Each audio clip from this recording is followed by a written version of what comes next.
فأنا ناصح لإخواني بالصدع بالحق تبيض وجوههم. السكوت في مسألة الحزبية يضرها، فاصدع بما تؤمر وأعرض عن المشركين.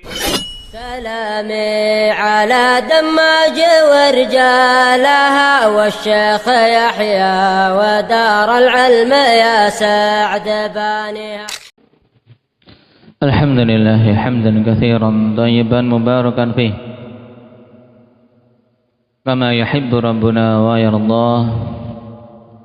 أشهد أن لا إله إلا الله وحده لا شريك له وأشهد أن محمدا عبده ورسوله صلى الله عليه وعلى آله وأصحابه ومن تبعهم بإحسان إلى يوم الدين. أما بعد، عندك Senan, keyakinan ahli sunnati wal jamaah seputar iman yang kemarin telah kita bahas, dan yang paling mudahnya bahwasanya keyakinan tersebut terkumpul dalam 5 nun. Apa itu?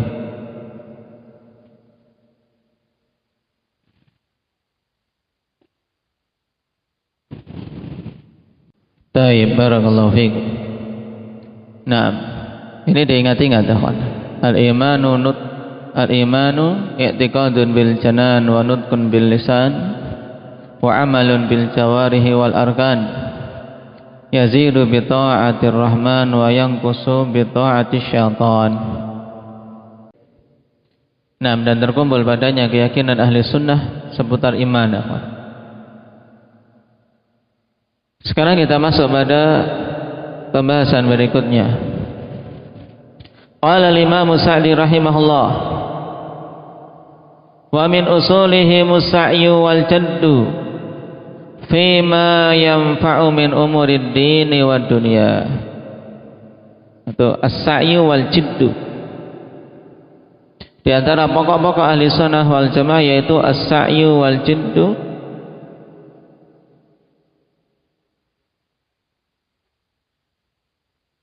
fima yanfa', pada perkara-perkara yang bermanfaat baginya.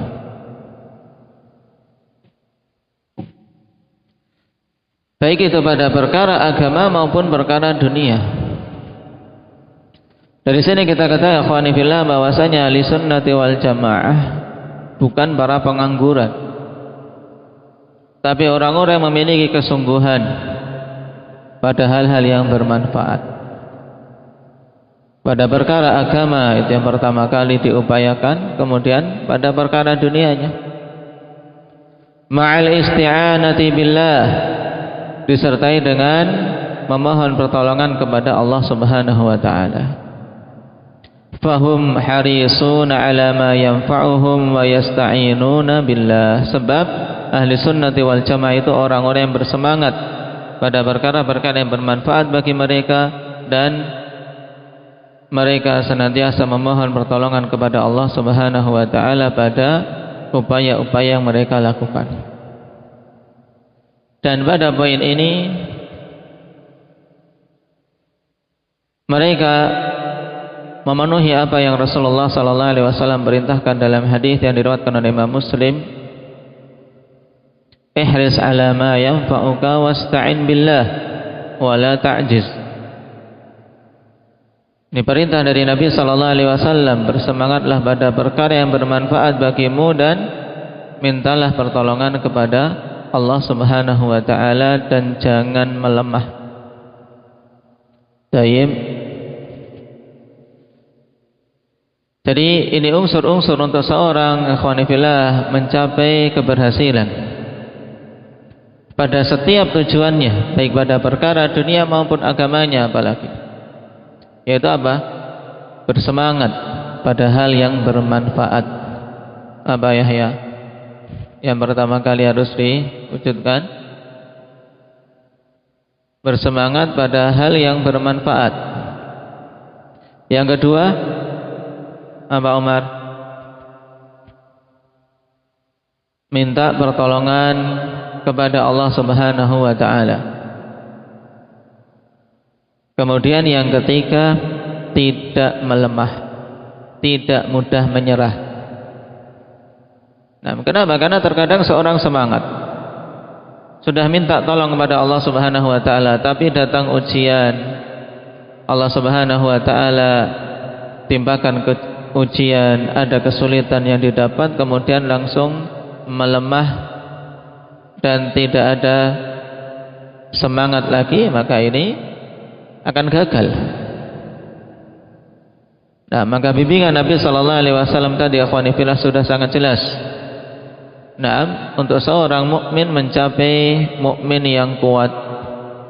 Karena awal hadis beliau telah mengatakan al-mu'minul qawiyyu khairun wa ahabbu ila Allah minal mu'minid dhaif. Mukmin yang kuat itu lebih bagus dan lebih dicintai oleh Allah daripada mukmin yang lemah. Untuk menjadi mukmin yang kuat tadi 3 perkara yang harus diupayakan. Apa saja tadi Salman?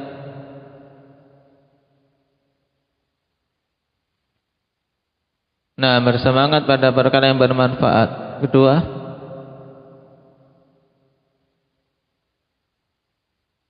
memohon pertolongan kepada Allah. Mohon pertolongan itu istilah Arabnya apa? Isti'anah. Talabul aun. Isti'anah. Talabul aun yaitu memohon pertolongan pada Allah. Kalau kita hanya mengandalkan semangat, hanya mengandalkan usaha yang kita lakukan, tidak akan berhasil. Karena pada setiap upaya kita butuh pertolongan dari Allah Subhanahu wa taala. Maka Nabi sallallahu alaihi wasallam mengajarkan kita dalam banyak hal untuk minta pertolongan sebelum kita melakukan perbuatan dengan membaca bismillah. Karena makna bismillah akhwan, ba di situ disilahkan dengan ba lil isti'anah. Pada bismillah ba-nya apa? Ba lil isti'anah.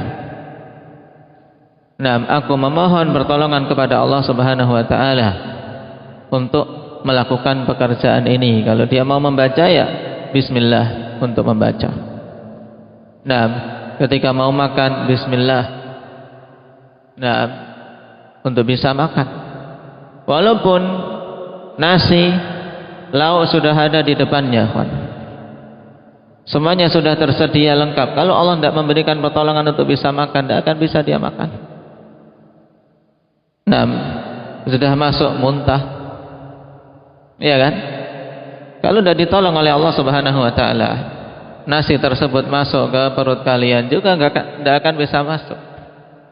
Jadi jangan seseorang lalai dari sini. Betapa banyak mereka-mereka yang tidak mampu makan, padahal makanan sudah dihidangkan. Kemudian yang ketiga apa?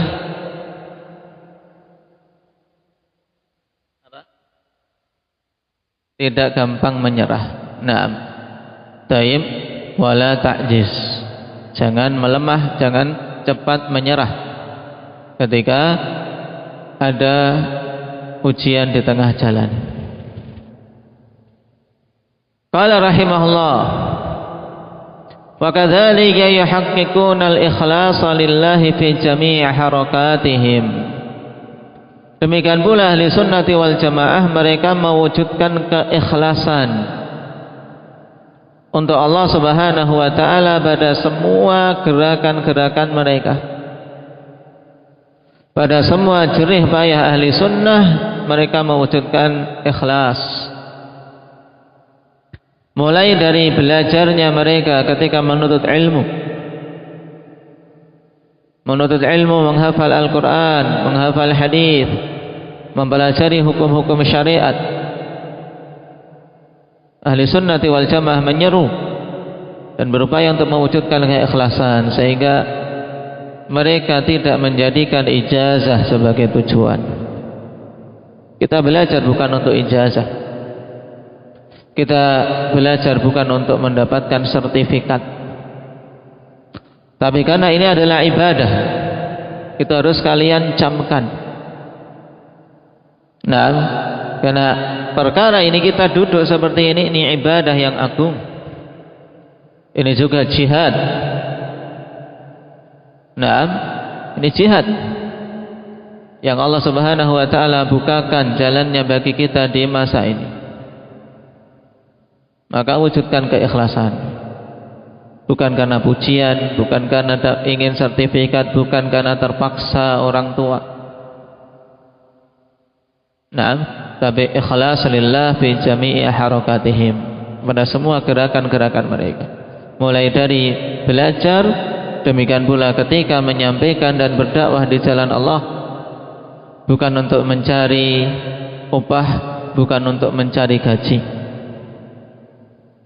Nah,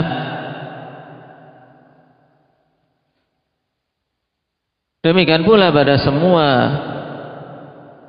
apa yang mereka lakukan, sedekah yang diberikan, kebaikan yang diberikan, dan ibadah-ibadah yang sifatnya pribadi. Mereka mewujudkan keikhlasan padanya. Kenapa? Karena tanpa ikhlas semuanya akan sia-sia. Tanpa ikhlas semua akan sia-sia. Diperumpamakan oleh Ibnul Qayyim dengan perumpamaan yang sangat gamblang tentang kesia-siaan orang yang beramal tapi tanpa ikhlas. Nah, yaitu kal musafir yahmilu ramalan, seperti musafir yang dia menggendong pasir. Yuthqiluhu wa la yanfa'uh, memberatkan dia dan tidak memberikan kemanfaatan. Musafir itu kan seharusnya berupaya bagaimana seringan mungkin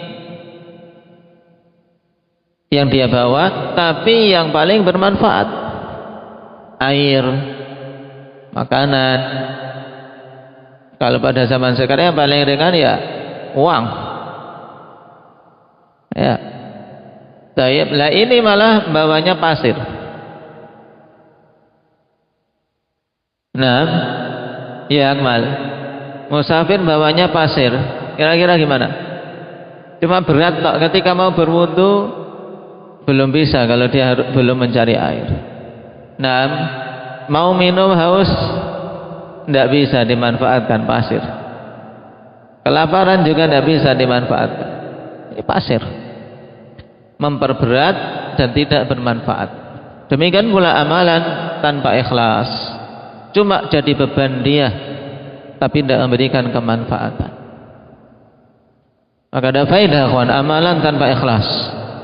Antum duduk di majelis ilmu, belajar, menuntut ilmu, dan mengerahkan upaya untuk menghafal, dan duduk penat, dan ketika belajar, kalau tidak ikhlas, tidak ada faedahnya. Dan hanya akan menjadi bumerang. Tahu bumerang? Afif? Hah? Baik. Ya, jadi amalan tanpa ikhlas, belajar tanpa keikhlasan ya akan menjadi bumerang saja, menjadi senjata yang mencelakakan diri sendiri. Kata Hafid tadi, makanya apa? Senjata makan tuan. Nah, dilempar, nah kembali kena kepalanya. Maka ikhlaskan niat. Nah, ikhlaskan niat. Dulu para salaf ikhwani fillah, sebagian mereka belajar awalnya belum ikhlas. Nah, awalnya belum ikhlas. Ya tidak dapat ilmu. Nah, baru ketika mereka terus-menerus duduk di majelis ilmu, belajar, sehingga niatnya bisa tertata, setiap hari mendengar bimbingan dan wejangan adab, akhirnya mereka tahu pentingnya ikhlas. Ketika itu mereka ubah niatannya, akhirnya pun ilmu mereka dapatkan. Nah, jadi perbaiki terus niatan. Perbaiki terus niatan. Qala wa yattabi'una Rasulullah sallallahu alaihi wasallam fil ikhlasi lil ma'bud wal mutaba'ati lir rasul wan nasihati lil mu'minina wattiba'i tariqihim. dan mereka senantiasa ittiba' terhadap Rasulullah sallallahu alaihi wasallam, senantiasa mengikuti Rasul sallallahu alaihi wasallam dalam mengikhlaskan amalan untuk zat yang dia ibadahi. Karena apa? Ikhlas yang benar ya ikhlas yang mengikuti sunnah Nabi sallallahu alaihi wasallam.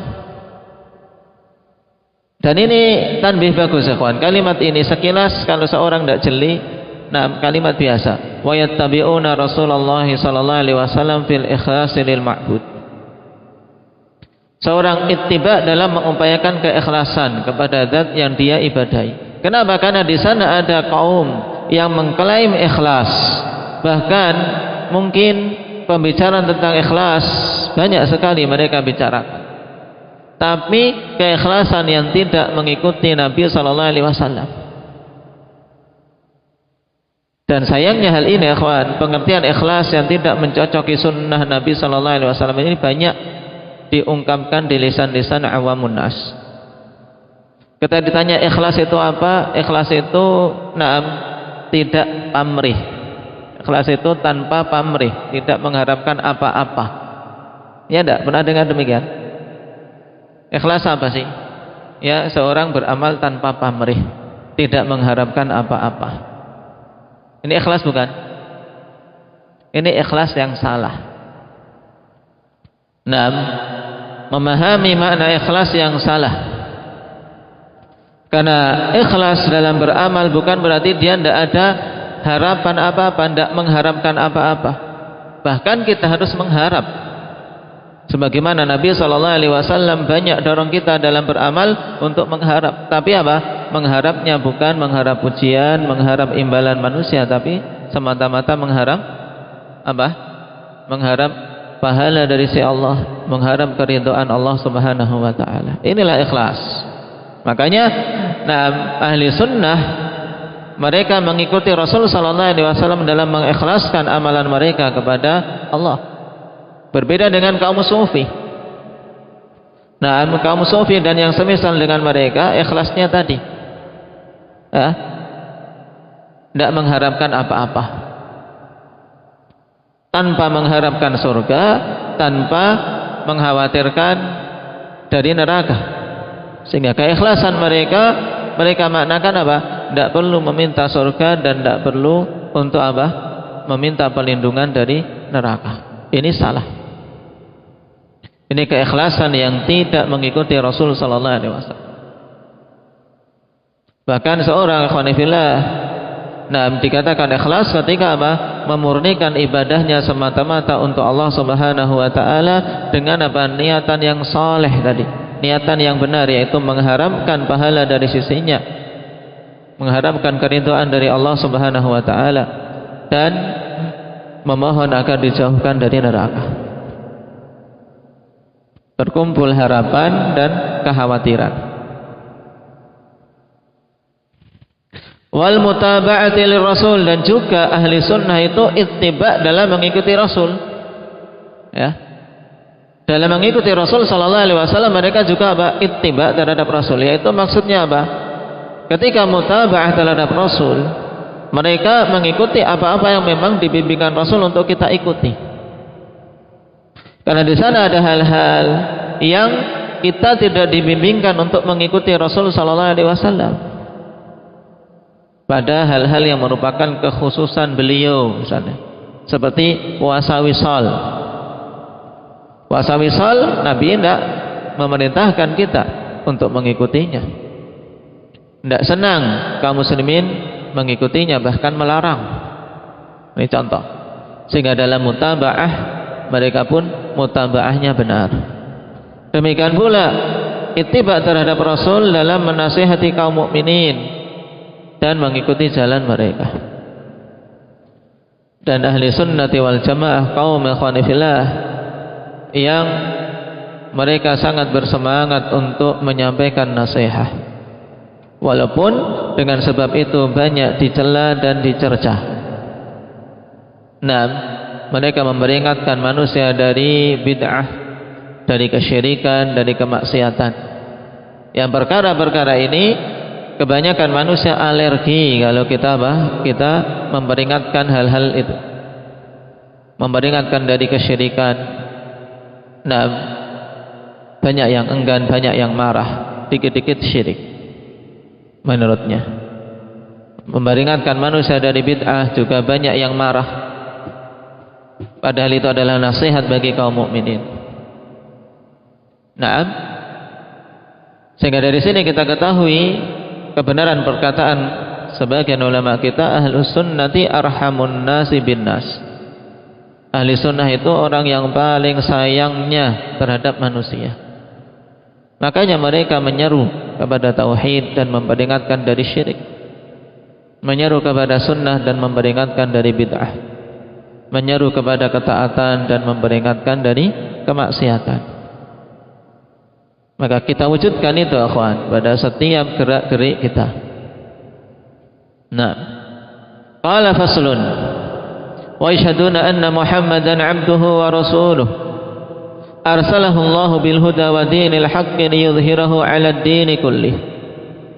Dan ahli sunnati wal jamaah bersaksi bahwasanya Muhammad adalah hamba dan rasul yang Allah Subhanahu wa taala utus dengan membawa al-huda wa dinil haq, untuk Allah Subhanahu wa taala menangkan di atas semua agama.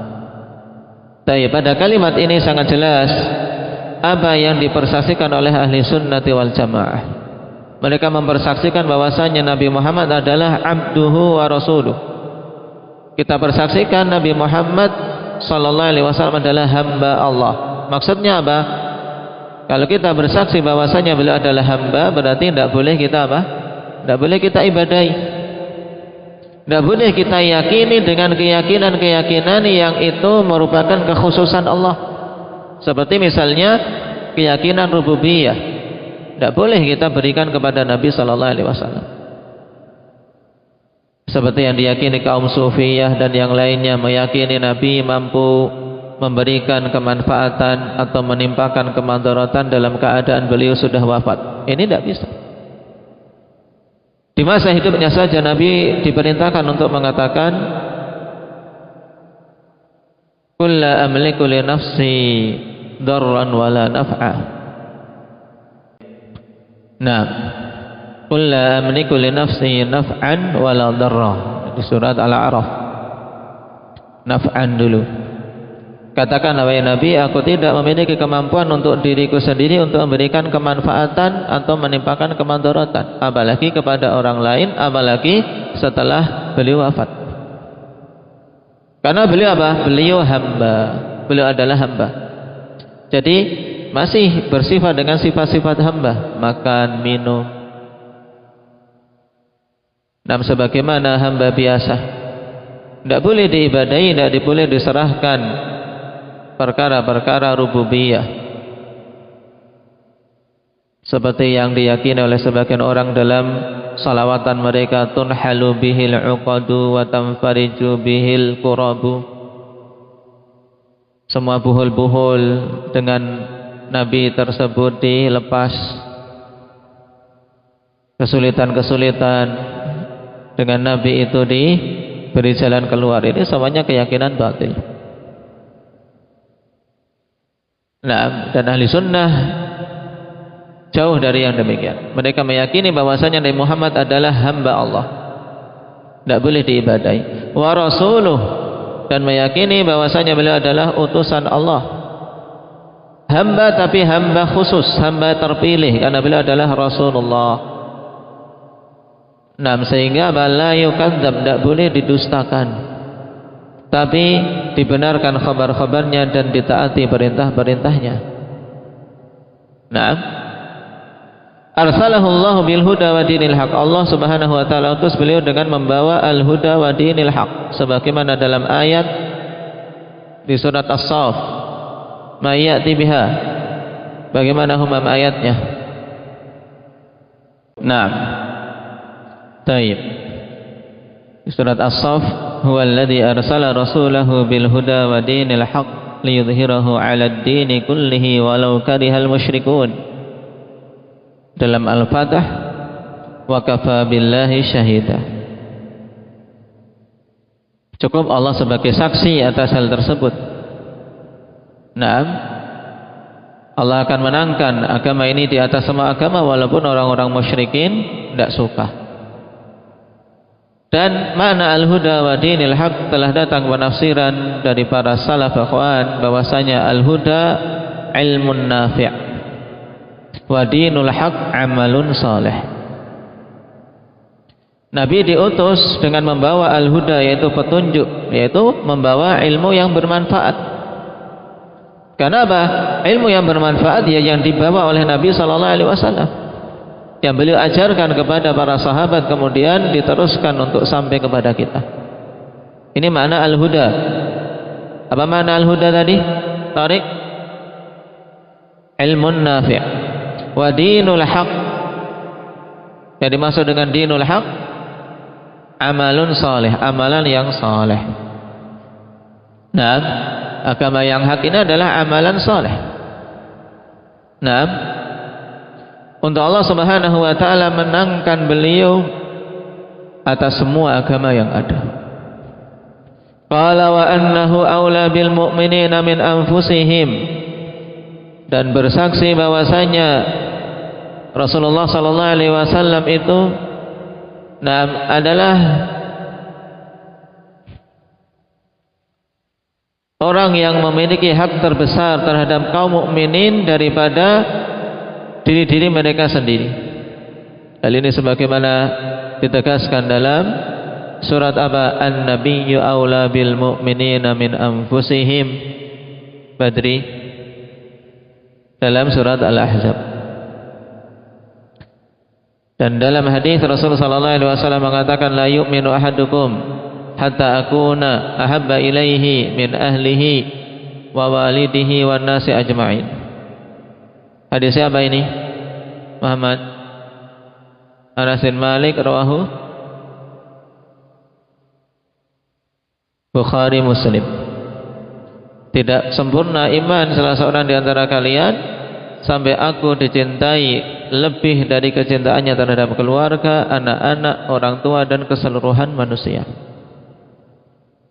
Wa huwa khatamun nabiyyin, dan beliau adalah penutup para nabi. Dalilnya apa? Ukasyah.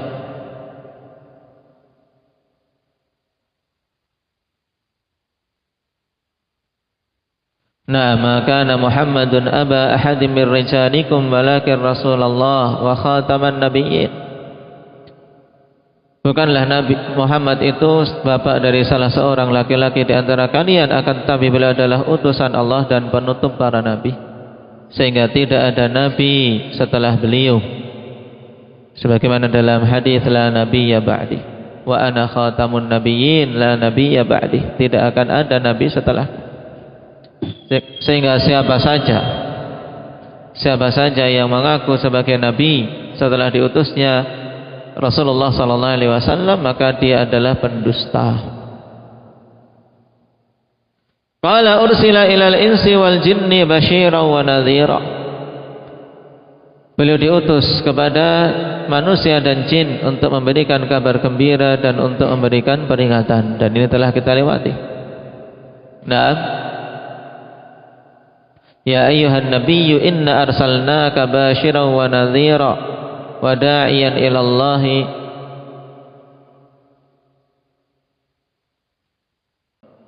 taib. Ya ayyuhan nabiyyu inna arsalnaka syahidan wa mubasysyiran wa nadhira. Wahai Nabi, kami utus engkau sebagai saksi dan pemberi kabar gembira dan pemberi peringatan. Syahidan wa mubasysyiran wa nadhira. Wa da'iyan ilallahi biiznihi wa sirajan munira, dan sebagai juru dakwah dengan izin dari Allah Subhanahu wa taala, serta apa? Serta sirajan munira, yaitu cahaya yang terang benderang. Basyiran wa nadhiran ilallahi biiznihi wa sirajan munira. Ini kutipan dari ayat. Arsalahu bisalahid din wa salahid dunya. Allah Subhanahu wa taala utus dengan membawa perkara-perkara yang bermaslahat bagi agama dan dunia. Diutus untuk mencapai kebaikan agama ini dan kebaikan dunia. waliyaqumal khalqu biibadatillah wa yasta'inu birizqihi ala dzalika wa ya'lamuna annahu a'lamul khalqi wa asdaquhum wa ansahuhum. Agar para makhluk menegakkan peribadatan kepada Allah Subhanahu wa taala, dan mereka memohon pertolongan kepada Allah Subhanahu wa taala dengan rezeki yang Allah berikan untuk beribadah. Yaitu maksudnya mereka jadikan rezeki yang diberikan oleh Allah sebagai sarana untuk membantu mereka dalam beribadah pada Allah, bukan malah sebaliknya, menjadi penghalang dalam ibadah. Dan ahli sunnah mengakui bahwasanya Nabi sallallahu alaihi wasallam adalah makhluk yang paling berilmu tentang Allah, dan yang paling jujur serta paling menasihati. Wa azamuhum bayanan, dan yang paling agung penjelasannya. Fayu'adzibunahu wa yuhibbunah, sehingga ahli sunnah mengagungkan Rasul sallallahu alaihi wasallam dan mencintainya. Wa yuqaddimuna mahabbatahu ala mahabbatil khalqi kullihim, dan mengedepankan kecintaan kepada Nabi sallallahu alaihi wasallam di atas kecintaan terhadap semua makhluk. Wa yattabi'unahu fi usuli dinihim wa furu'ihi, dan ahli sunnah mengikuti Nabi sallallahu alaihi wasallam pada pokok-pokok agama mereka maupun cabang-cabangnya, dalam artian semua perkara selama itu datang dari Nabi sallallahu alaihi wasallam kita ambil, kita ikuti. Wa yuqaddimuna qaulahu wa hadiyahu ala qauli kulli ahadin, dan mengedepankan perkataan Nabi dan petunjuk Nabi sallallahu alaihi wasallam di atas perkataan semua orang. Dan ini kewajiban yang dijunjung tinggi oleh ahli sunnati wal jamaah, di mana mereka kaum yang senantiasa menempatkan perkataan Nabi dan bimbingan beliau di atas semua perkataan manusia. Wa hadiyuh, na'am, wa ya'taqidun wa yuqaddimuna qawlahu wa hadiyahu ala qawli kulli ahadin wa hadiyih wa ya'taqiduna anna Allah jama'a lahu minal fadail, dan berkeyakinan bahwasanya Allah telah mengumpulkan bagi Nabi sallallahu alaihi wasallam keutamaan-keutamaan yang sangat banyak, wal khasaisi wal kamalat ma lam yajma'hu li ahadin, serta kekhususan-kekhususan dan kesempurnaan-kesempurnaan yang tidak Allah kumpulkan pada seorang pun.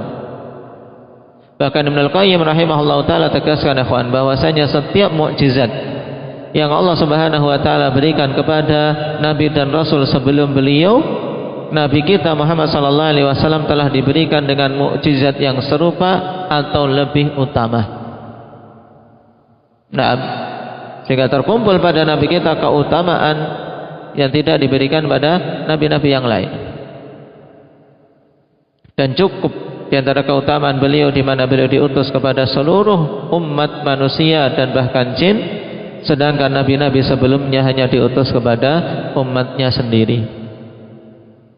Fahuwa a'lal khalqi maqaman wa 'azzamuhum jahan wa akmaluhum fi kulli fadilah, sehingga beliau adalah makhluk yang paling tinggi kedudukannya dan paling agung kedudukannya serta paling sempurna pada semua keutamaan. Lam yamqa khairun illa dalla ummatahu alaih wala syarrun illa hadzarahum minhu. Tidak tersisa satu kebaikan pun kecuali Nabi sallallahu alaihi wasallam telah menunjukkan umatnya kepadanya. Jadi semua kebaikan telah Nabi tunjukkan. Demikian pula tidak tersisa satu kejelekan pun kecuali Rasulullah telah memperingatkan darinya.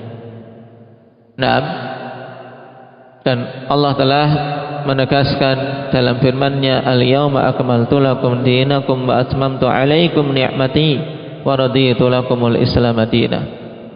Menegaskan tentang kesempurnaan agama ini, dan Allah telah ridha kepadanya. Nah, dan para sahabat juga telah mempersaksikan bahwasanya Nabi kita Muhammad telah menyampaikan semua yang diamanahkan kepada beliau oleh Allah Subhanahu wa taala. Sehingga siapa saja yang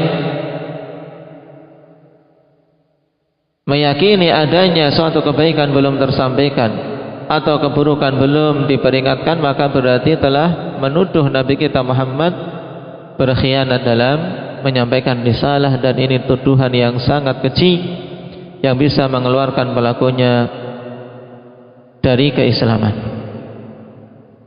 Nah, pada paragraf ini ikhwan terkumpul secara sangat ringkas keyakinan ahli sunnah seputar Nabi kita Muhammad sallallahu alaihi wasallam. Nah, dan prinsip pokok kita ikhwan dibangun di atas perkataan Allah, wa ma atakumur rasulu fakhudhuh wa ma nahakum anhu fantahu. Yaitu apa saja yang Rasul datang dengannya maka ambillah, dan apa saja yang beliau larang maka berhentilah. Juga prinsip kita dibangun di atas ayat qul in kuntum tuhibbunallaha fattabi'uni yuhibbukumullah wa yaghfir lakum dzunubakum. Ketika mengaku mencintai Allah, mencintai Rasulnya, maka kecintaan yang benar adalah dengan mengikuti beliau, dengan ittiba'ur Rasul. Baru terbuktikan di situ siapa yang betul-betul mencintai dengan kecintaan yang benar. Naam, barakallahu fikum. Maka ini ingat-ingat akhwan paragraf ini. Naam, antum baca kembali kemudian dalil-dalil pada setiap kalimat. Naam, dilatih untuk seorang bisa menghadirkannya. Naktabi bihadza walhamdulillahi rabbil alamin.